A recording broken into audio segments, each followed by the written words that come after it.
So with the completion of my 7-inch scale Bayonetta figure, I started to toy around with the idea of having a Dante figure in the same scale she could hang around with. Now, the problem with that idea is that there, strangely enough, has only been a couple of Dante figures made, and all of them have some sort of problem that prevented this idea from being simple. Long story short, I picked up the NECA figure and I didn't like it. The legs were of uneven length so he couldn't stand up, and that pre-post coat is the worst design choice I've ever seen for a supposed action figure. Most importantly though, I hated the head. It lacked all the charm of the nowadays established character. He wasn't as much of a wisecracker in the first game as he was in 3 and 4, so I guess that's what NECA went for, but still, meh. You can also take this quote from my old Dante mod video.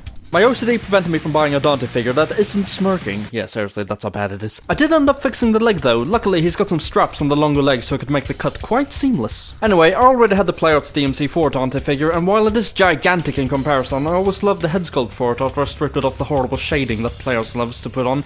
And since the head is sort of small for the body, I was hoping a head swap would be possible. Yet again, this wasn't a simple change at all. The head was way too big for it to work, but me, being stubborn, set out to modify it. After a lot of modding, I got it down to just about the right size and the hardest bit was finally over. After that, I started working on a new coat, once again made from parts of the DMC4 figure and once again heavily modified. Without all the cutting I did, the coat was way too big. I also ended up replacing the neck altogether with that of a Mesco Spirit figure. The original Dante neck was just way too skinny for the head and it really made quite a difference, at least to me. The final thing I did to the figure was that I swapped the upper arms to a longer pair. As you can see in this picture, his arms don't reach down far at all and the bulkier coat really made that noticeable, so I replaced them with the arms from a NECA Freddy Krueger figure I had in my photo box. My arm! Last but not least, I really wanted this to be close to an ultimate version of Dante, and while Alastor is a really cool sword, Dante's real trademark sword is Rebellion, and I felt it's quite an important part of the character as well. Once again, I salvaged parts from the Playouts figure, and oddly enough, the sword grip fit quite well into Dante's hands.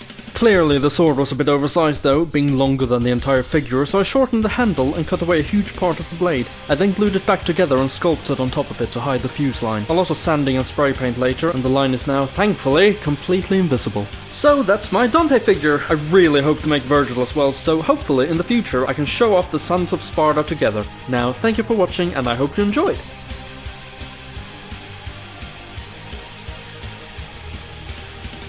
Ha!